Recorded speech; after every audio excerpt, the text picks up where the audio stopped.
அருகே கோவளத்தில் மத்திய அமைச்சர் அமித்ஷா தலைமையில் தென்மண்டல குழுவின் 31வது கூட்டம்.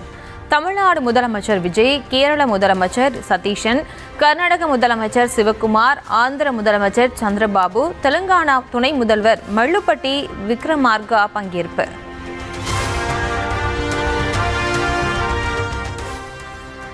தென்மண்டல குழு கூட்டத்துக்கு தலைமையேற்ற மத்திய அமைச்சர் அமித்ஷாவுக்கு முதலமைச்சர் விஜய் வரவேற்பு.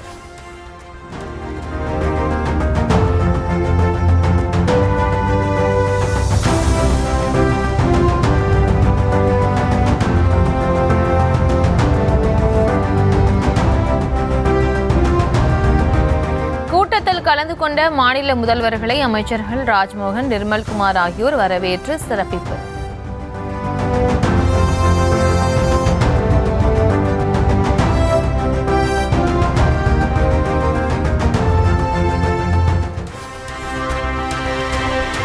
அமித்ஷா தலைமையிலான தென் மாநில முதலமைச்சர்கள் மாநாட்டை புறக்கணித்தார் புதுச்சேரி முதல்வர் ரங்கசாமி. மாநாட்டிற்கு அழைப்பு விடுக்கப்பட்ட போதும் துணைநிலை ஆளுநருக்கே பேச வாய்ப்பு என கூறப்பட்டதால் புறக்கணித்ததாக தகவல். நதிநீர் பங்கீடு என்பதிலிருந்து நதிநீர் ஒத்துழைப்பை நோக்கி நகர வேண்டும் என கர்நாடக முதலமைச்சர் சிவக்குமார் வலியுறுத்தல். ஆற்று நீர் ஒன்று சேர்க்க வேண்டுமே தவிர மக்களை பிரித்துவிடக்கூடாது என்றும் முதலமைச்சர்கள் மாநாட்டில் கோரிக்கை. திண்டுக்கல் மாவட்டம் குஜிலியம்பாறையில் இடதுசாரிகள் குறித்து கணக்கெடுப்பை எடுக்க வட்டாட்சியர் உத்தரவிட்ட சம்பவம். சட்டப்பேரவையில் கவன ஈர்ப்பு தீர்மானம் கொண்டு வந்தனர் எதிர்க்கட்சிகள். இயக்குனர் அவர்கள் அனைத்து கல்லூரிகளுக்கும் உரிமைகளுக்காக போராடுகிற மாணவர்கள், குறிப்பாக இடதுசாரி மாணவர்களை இனம் கண்டு அவர்கள் மீது எடுக்கப்பட்ட நடவடிக்கைகளை உடனடியாக நடவடிக்கை குழுவிற்கு அனுப்பி வைக்க வேண்டும் என்று ஒரு சுற்றறிக்கை வந்திருக்கிறது. இப்படி ஒரு உரிமைக்காக போராடுகிற சுதந்திர நாட்டில் இப்படி சட்ட அமைப்பு, அரசியல் அமைப்பு சட்டத்திற்கு புறம்பாக கல்வித்துறை அமைச்சர், உயர்கல்வித்துறை அமைச்சர் அவர்கள் இடதுசாரிகள் குறித்த கணக்கெடுப்பை எடுக்க சொல்லிய குஜிலியம்பாறை வட்டாட்சியர் மீது துறை ரீதியான நடவடிக்கை எடுக்கப்பட்டுள்ளது. சட்டப்பேரவையில் எதிர்க்கட்சிகளின் கவன ஈர்ப்பு தீர்மானத்தின் மீது அமைச்சர் செங்கோட்டையன் விளக்கம். மாண்புமிகு பேரவைத் தலைவர், குஜிலம்பாடியில் இருக்கிற அதற்காக ஒரு வட்டாட்சியர் இங்கே தலைமையிலிருந்து இங்கே அனுப்பப்பட்டவர் ஒரு சர்வே பண்ணுவதற்காக அனுப்பணும்.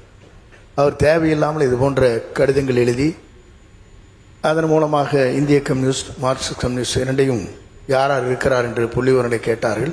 நேற்று முன்தினம் 8:30 மணிக்கு எனக்கு சொன்னீங்க. அப்போ அவர் அங்கிருந்து விடுவிக்கப்பட்டார். அவர் மீது இப்போது நடவடிக்கை எடுத்துக் கொண்டிருக்கிறோம். கம்யூனிஸ்ட் மற்றும் சிஜேபி போராட்டங்களில் மாணவர்கள் ஈடுபடுவதை கண்காணிக்க அனுப்பப்பட்ட சுற்றறிக்கை குறித்து கவன ஈர்ப்பு தீர்மானம். சுற்றறிக்கையில் தவறுதலாக சில வார்த்தைகள் இடம்பெற்றிருந்ததாகவும் மாணவர்களின் உரிமையை கட்டுப்படுத்தும் நோக்கம் அரசிற்கு இல்லை எனவும் அமைச்சர் விஸ்வநாதன் விளக்கம். சுற்றறிக்கை அனுப்பப்பட்டது. இச்சுற்றறிக்கையில் தவறுதலாக சில வாசகங்கள் குறிப்பிட்ட கட்சிகள் மற்றும் அமைப்புகளை பற்றி குறிப்பிட்டிருந்தது. உடனடியாக மேற்குறிப்பிட்ட சுற்றறிக்கையினை திரும்ப பெறப்பட்டது. இந்த செயல் எவ்வித உள்நோக்கமுமின்றி முற்றிலும் கல்வி நிறுவனங்களின் ஒழுங்கமைதியை பராமரித்தல் பற்றிய நோக்கத்தின் பார்ப்பட்டது தவிர இந்த அரசிற்கு அனைத்து மாணவர்களின் உரிமையையோ இளைஞர்களின் உரிமையையோ கட்டுப்படுத்தும் நோக்கம் இல்லை. அம்பேத்கர் அயலக உதவி திட்டத்தின் கீழ் நிதி வழங்கவில்லை என்ற மாணவரின் குற்றச்சாட்டு.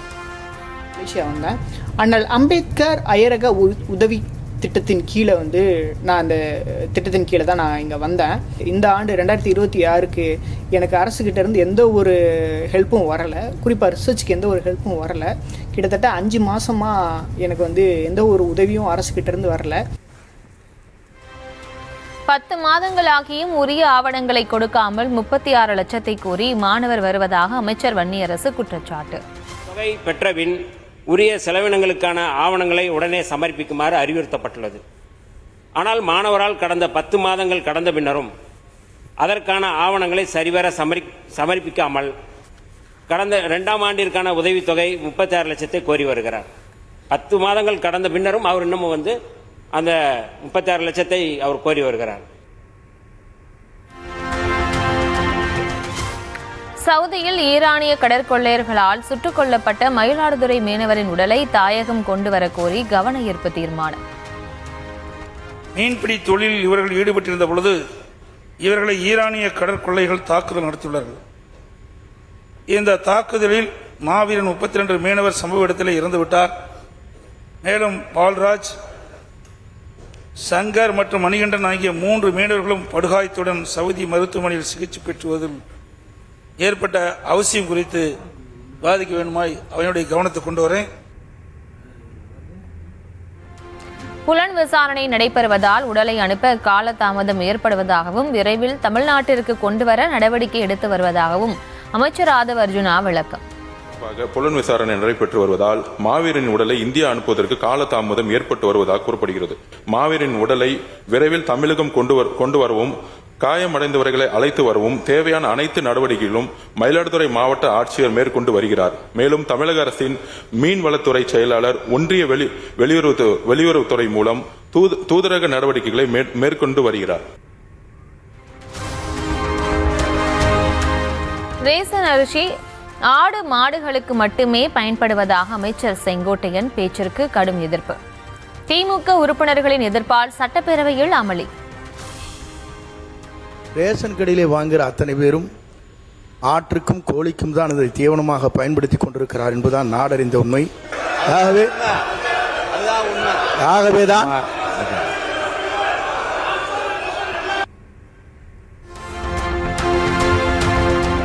நிலம் கொடுத்த உள்ளூர் மக்களுக்கு வேலை கொடுக்காமல் மனசாட்சியே இல்லாமல் வெளிமாநில ஆட்களுக்கு NLC நிறுவனம் வேலை கொடுத்து வருவதாக சௌமியா அன்புமணி கவன ஈர்ப்பு தீர்மானம்.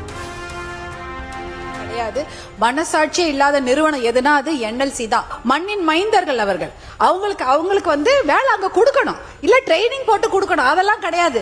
எக்ஸாம் போட்டு வேலை போட்டு வெளியூர்ல தான் ஆளை கூட்டு வந்து வேலை வாங்குறாங்களே தவிர நிலம் கொடுத்த விவசாயிக்கோ விவசாயியோட பிள்ளைக்கு வேலை கொடுக்கறது இல்ல. மக்களுக்கு எதுவுமே பண்ணவே இல்லை. அதை நீங்க தெளிவுபடுத்தி. மாநில தொழில்துறை அமைச்சர். முத்தரப்பு பேச்சுவார்த்தை நடைபெற்று வருவதாகவும் விவசாயிகளின் பக்கமே அரசு நிற்கும் என்றும் அமைச்சர் கீர்த்தனா பதில். முத்தரப்பு பேச்சுவார்த்தை வந்து நடந்துகிட்டு இருக்கு. கமிட்டி வந்து இப்ப போட்டிருக்கோம். அதுக்கான தகவல்கள் வந்து உங்களுக்கு வரும். கண்டிப்பா யாருக்கும் எதிராக நாங்க நடந்துக்க மாட்டோம். விவசாயிகளுக்கு கண்டிப்பா சப்போர்ட்டா இருப்போம், மக்களுக்கும் சப்போர்ட்டா இருப்போம். அதே NLC நிறுவனம் அந்த மாதிரி இருக்காங்க அப்படின்னா அதுக்கான நடவடிக்கை இந்த அரசாங்கம் கண்டிப்பா எடுக்கும். ஆங்கிலேயரின் அடக்குமுறைக்கு அஞ்சாமல் கரத்தையே இழந்த போதிலும் போர் புரிந்த மாவீரன் ஒண்டி வீரன் என முதலமைச்சர் விஜய் புகழாரம். விடுதலைக்காக இன்னுயிரை தியாகம் செய்த ஒண்டி வீரனின் புகழ் என்றும் நிலைத்தோங்கட்டும் என்றும் மரியாதை.